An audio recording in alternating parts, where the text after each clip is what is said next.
Assalamualaikum warahmatullahi wabarakatuh. Perkenalkan, nama saya Suci Nurani dari kelas PAI 1B.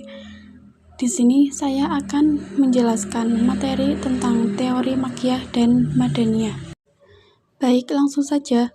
Pada materi ini, teori Makkiyah dan Madaniyah dibagi menjadi 4 teori. Yang pertama ada teori mulahadzatu makani al-nuzul atau disebut juga dengan teori geografis. Yang kedua ada teori mulahadzatu al-muhattabina fi al-nuzul yang berarti teori subjektif. Yang ketiga ada teori mulahadzatu zamani al-nuzul yang artinya teori historis.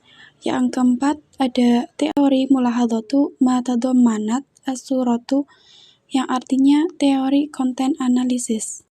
Oke, yang pertama ada teori mulahadzatu makani al-nuzul. Mulahadzatu artinya pandangan, al-nuzul berarti tempat. Berarti teori ini menjelaskan bahwa Al-Quran diturunkan berdasarkan tempatnya. Apabila ayat tersebut diturunkan di kota Mekah, maka ayat tersebut dinamakan dengan surat Makkiyah, dan sebaliknya, apabila ayat tersebut diturunkan di kota Madinah, maka ayat tersebut dinamakan surat Madaniyah. Yang kedua ada teori mulahadzatu al-muhattabina fi al-nuzul. Dalam teori ini menjelaskan kalau yang menjadi lawan bicaranya adalah orang Mekah, berarti ayat tersebut adalah ayat Makkiyah.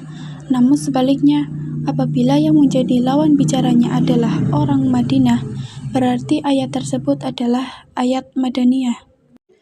Yang ketiga, ada teori mulahadzatu zamani al-nuzul, atau disebut juga dengan teori historis atau sejarah. Teori mulahadzatu zamani al-nuzul, zaman berarti waktu atau masa, sedangkan al-nuzul waktu diturunkannya.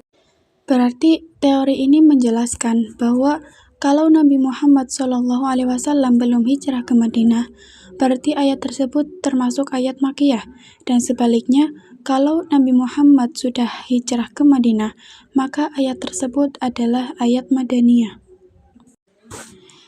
Yang keempat, ada teori mulahadzatu ma tadammanat as-suratu, atau disebut juga dengan teori konten analisis. Teori mulahadzatu ma tadammanat as-suratu. Ma tadammanat berarti kandungan, as-surati berarti isi.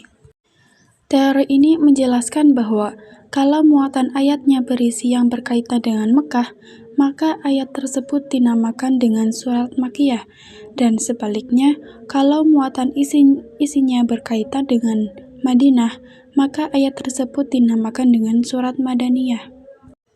Sekarang saya akan menjelaskan bagaimana teori-teori tersebut mempunyai kelemahan dan keunggulannya masing-masing. Yang pertama, ada beberapa ayat atau surat yang tidak tercakup dalam kategori Makkiyah atau Madaniyah. Contohnya, Quran Surat At-Taubah ayat 42, itu diturunkan di Tabuk. Quran Surat Az-Zukhruf ayat 45, itu diturunkan di Palestina. Bahkan ada hadis bahwa Al-Quran diturunkan di tiga tempat. Di situ dijelaskan bahwa Al-Quran diturunkan di Mekah, Madinah, dan Syam.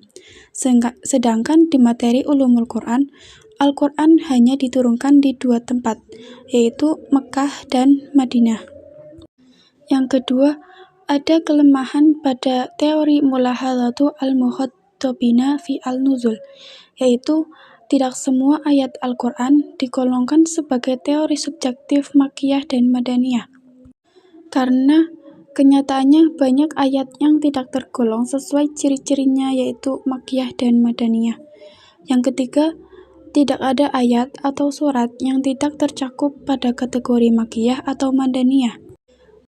Contohnya, Quran Surat Al-Ma'idah ayat 3, bahwa diturunkan di Arafah atau Mekah, tetapi dianggap surat Madaniyah.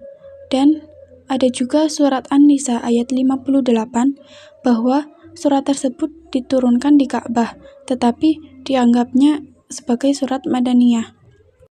Yang keempat, ada pada teori mulahadzatu ma tadammanat as-suratu, yang mempunyai prinsip, yaitu setiap surat yang disebutkan tentang batas-batas maka disebut dengan Madaniyah, dan setiap surat yang menyebutkan tentang peristiwa-peristiwa masa lalu maka disebut dengan ayat Makkiyah.